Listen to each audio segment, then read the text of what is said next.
এমনি বিশ্ব নবী ডাক দেওয়া, প্রভু গো একটু সময় দেন আমাকে, এদের জিজ্ঞাসা করার আগে আপনি সময় নিয়ে কি করবেন? আল্লাহ, আমি আদম নবীর কাছে যাব। যান, আপনাকে সময় দিলাম। আদম নবীর কাছে যাবেন। তখন আদম নবী ওই যে আমার উম্মত লাইনে দাঁড়াইছে, এরা পরিপূর্ণভাবে জবাব দিতে পারবে না, যদিও আমার উম্মত আপনারই সন্তান। চলুন, আপনিও চলুন, আল্লাহর কাছে যাই, দুজনকে দরখাস্ত করি, আল্লাহ যেন পরিপূর্ণ জিজ্ঞাসা না কইরা এদের ছেড়ে দেয়। আদম আলাইহিস সালাম বলেন, চলেন যাই, আপনি সকলের আব্বা এবং আপনি সর্বপ্রথম নবী, আর আমি হলাম সর্বশেষ নবী।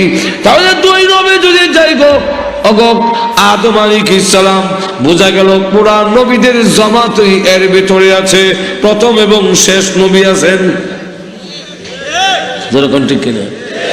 আদম আলাইহিস সালাম বলেন, না পারবো না, আজকে কিয়ামতের মাঠে আমার সন্তানের পক্ষে কথা বলতে আমি পারবো না, আমার ভয় হয়। বিশ্বনবী ব্যক্ত হইয়া কিয়ামতের মাঠে সিজদা দিয়া কাঁদতে থাকবেন।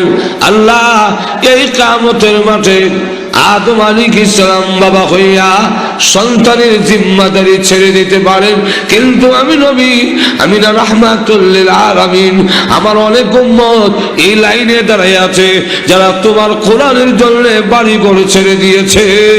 আল্লাহ, অনেক কষ্ট করেছে, এমন অনেক উম্মত আছে যাদের বাড়ি কোথায়? শ্রীপুর, গাজীপুর, এত দূরে বাড়ি, জীবনে কোনোদিন তোমাকে দেখে নাই, আমি নবীকেও দেখে নাই, কিন্তু কোরআন জাগিয়ে দিল, কোরআন সিনার মধ্যে রাখলো, খাইয়া না খাইয়া কোরআনের ভিতর মেহনত করলো, ত্রুটি তো অবশ্যই তার থাকবে গো আল্লাহ। এদেরকে রেখে দিয়া আমি নবী জান্নাতে যেতে পারি না। এমনি আল্লাহ ডাক দিয়ে বলবেন, নবীজি আপনার মাথা উঠান, নবীজি আপনার মাথা উঠান, ও আল্লাহর নবী ইরবারা সাকা, আপনার মাথা উঠান, আমি আল্লাহ এই কিয়ামতের মাঠে কোরআনের হাতে দায়িত্ব ছেড়ে দিলাম। আমার কোরআন যাকে বলবে তাকে মাপ। এখন দেখা যায় একজন একজন করিয়া কোরআন ধরে আনছে। সবির আলী, দবির আলী, নসির আলী, কবির আলী, আব্দুল হত্তার, আব্দুর রহিম, এই জানলা এরা কে? এগুলা আমার দর্শী। হ্যাঁ,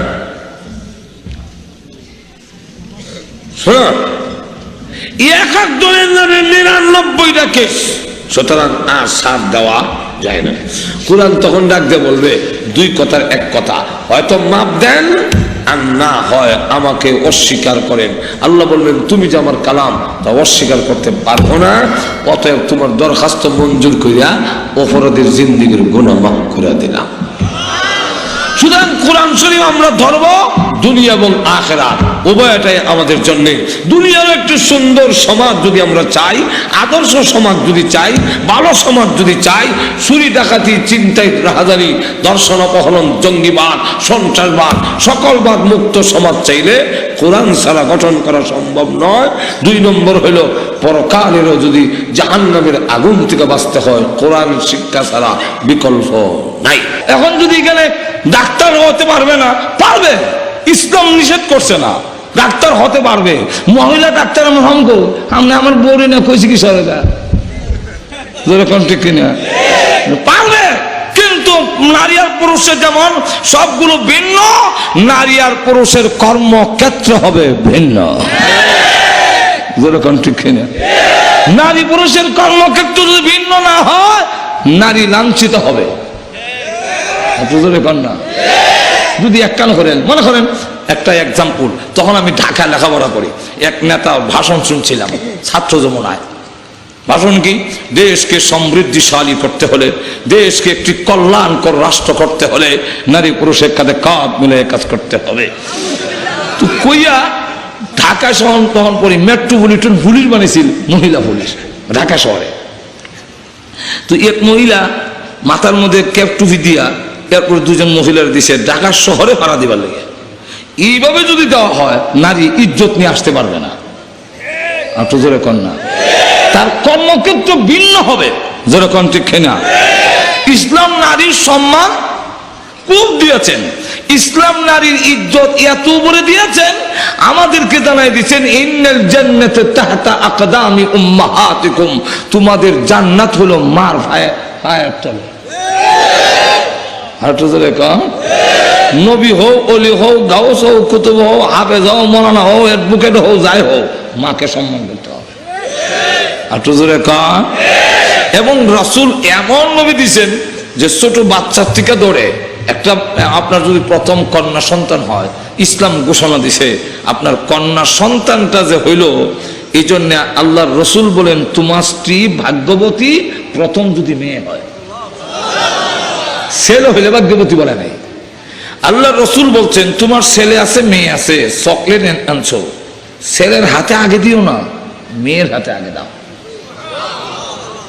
আমাদের দেশের অনেক লোকের শুধু মেয়ে হয়েছে, 3 মেয়ে বা 4 মেয়ে, তখন ওনার ওয়াইফ রে গিয়ে ধমক দেয়, হ্যাঁ আর একটা বিয়ে করে ফেলবো, আমার তো ছেলের দরকার। এটা ইসলাম নিষেধ করছে, এর মূর্খতা। আপনার স্ত্রীর এখানে কি আছে? যদি স্ত্রী আবার বলে, যদি এমন সমান অধিকার হয়, তো স্ত্রী বলবে আমি একটা জামাই নিয়ে নিম। মাজুর এখন ঠিক কিনা? যুক্তিসঙ্গত কথা। মাজুর এখন ঠিক কিনা? এমন লক্ষ্য করে দেখেন, ইসলাম আমরা না জানার কারণে বউ শাসন গে, আমার ছেলে হয় না কেন? আচ্ছা, এখানে মার কি করার আছে? একটু ধরে কন।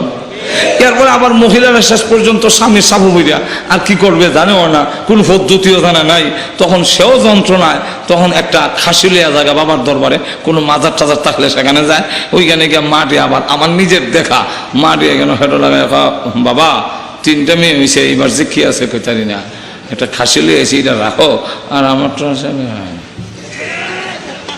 এটা উল্টা হতে গেল, উল্টা হতে জোরে কোন ঠিক কিনা? এই ব্যাপারে আল্লাহর রসুল কি বলছেন শোনেন, কত বড় আপনাকে মেয়ের পক্ষে আল্লাহর রসুল মানে সাপোর্ট দিচ্ছেন, লক্ষ্য করেন। আল্লাহ রসুল বলেন, ও মেয়ের বাবা, তোমার যদি খালি শুধু মেয়ে থাকে, ছেলে না থাকে, তুমি ঘাবড়ায়ও না, তুমি আনন্দিত হও, তুমি খুশি হও। এর কারণ তুমিও মেয়ের বাপ, আমি বিশ্ব নবীও মেয়ের বাপ।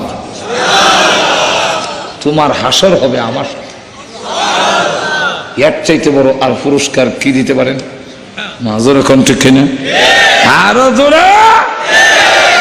আর যদি নারী পুরুষের সমান এক ক্ষেত্র করে ফেলেন, তাহলে ইজ্জত নিয়ে গড়ে যেতে পারবে না। নারী আর পুরুষে মিলে সমান হয় না, সেখানে নারীটা ঠকে যাবে।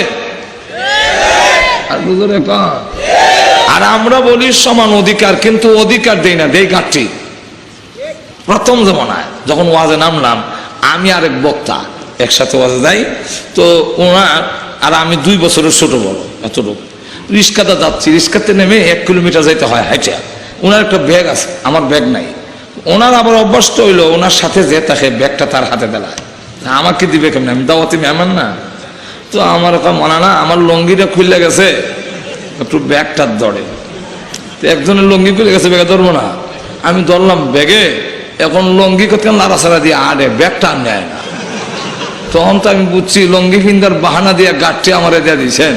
আমিও 40 কদম গিয়া কইলাম, মৌলানা আমার লঙ্গিটা খুলে গেছে, ব্যাগটা আপনি নিয়ে আসবেন। যেইভাবে লঙ্গি ফিন্দার বাহানা দিয়া গাঠটি আমারে দেওয়া হইতেছে, ঠিক সমান অধিকারের নাম দিয়া হেরা পুরুষের গাঠটিটা নারীর মাথায় দেওয়া হচ্ছে, এটা বুঝতে। অথচ সমান দিলে নারী ঠকবে, এই কথাটা বুঝাইব কে? যে নারীর সমান দিতে যান যদি নারী ঠকবো, কারণ নারীর বন্ডক আরো কিছু বন্ডক আছে, আরো কিছু আছে, তো আপনি একটা সমান করিয়া দিলে নারী ঠকবে না? না। আমি একটা এক্সাম্পল দিলে বুঝবেন।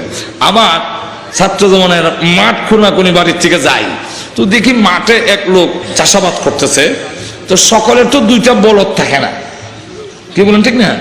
তো এক লোকের একটা বলদ, একদিকে একটা বলদ, আর আরেক দিকে আরেকটা গাভী, তার 2টা বলদ নাই।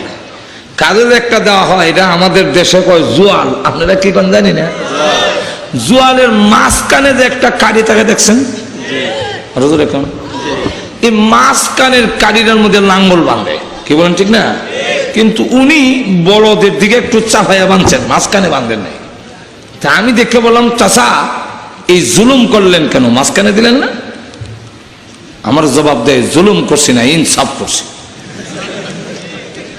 কি করছে? আমি বললাম এইভাবে সাফাইয়া দিয়ে আবার ইনসাফ, বলে হয় ইনসাফ। চাচা এটা ইনসাফ কেমন হইলো? তুমি ছাত্র মানুষ বুঝবা না, আরো বড় হও। আমিও বললাম চাচা বড় হইয়া আপনারা ফাইনা না হয় কি বিশ্বাস, এখনই আমার বোঝাই দেবেন। তখন আমার কয় মাঝখানে দিলে গাড়িটা টকবো, সমান দিলে দেখেন কি বুঝে, আর আমরা বুঝি না। মাঝখানে দিলে একটু জোরে কোন কে ঠকবে? গাভীরা ঠকবে। কিভাবে? চাচা কিভাবে? দুই দিক থেকে ঠকবো। দুই দিক থেকে, একদিক না। বলে কিভাবে? বলেন গাভীরা বাছুরও দেয় আবার দুধও দেয়, আর বলদটা এটা বাছুরও দেয় না, না দেয় নাকি আপনারা এইদিকে? না, এখন যদি সমান দেই তার বন্ডকে কি? জোয়ালের বার সমান বাছুর, জোয়ালের বার সমান দুধ, বলদ বার সমান বাছুরও নাই দুধও নাই। কথাটা বুঝতেছেন? তাহলে এখন অবস্থা কি হবে? বাছুর যখন দেয় গাই, তুই যখন বাছুর দেস দুধ দেস, তাহলে জোয়ালের বোঝাটা কম টানবি। এই বলদ তুই যখন বাছুরও দিবি না দুধও দিবি না, জোয়ালের বোঝাটা একটু বেশি টান। এটা হলো আমি মালিকের ইনসাফ। আল্লাহ ডাক দিয়ে বলেন আমি নারী বানাইছি, নারীরা বাচ্চাও দিবে, বাচ্চার প্রসব বেদনার কষ্ট করবে, 2 বছর দুধ খাওয়াতে হবে। সমাজের বোঝাটা যদি সমান দেওয়া হয়, নারীর প্রতি জুলুম হবে। এই কারণে আমি আল্লাহ নারীকে দিয়েছি, তোমরা বাচ্চা জন্ম দিবে, গর্ভে ধারণ করবে, দুধ খাওয়াবে, বোঝাটা কম টানবে। এই পুরুষেরা তোমরা যখন বাচ্চাও দিবা না, বাচ্চাকে দুধও খাওয়াবে না, সমাজের বোঝাটা বেশি টানবা। এটা আমি আল্লাহর ইনসাফ। যারা ঠিক কিনা?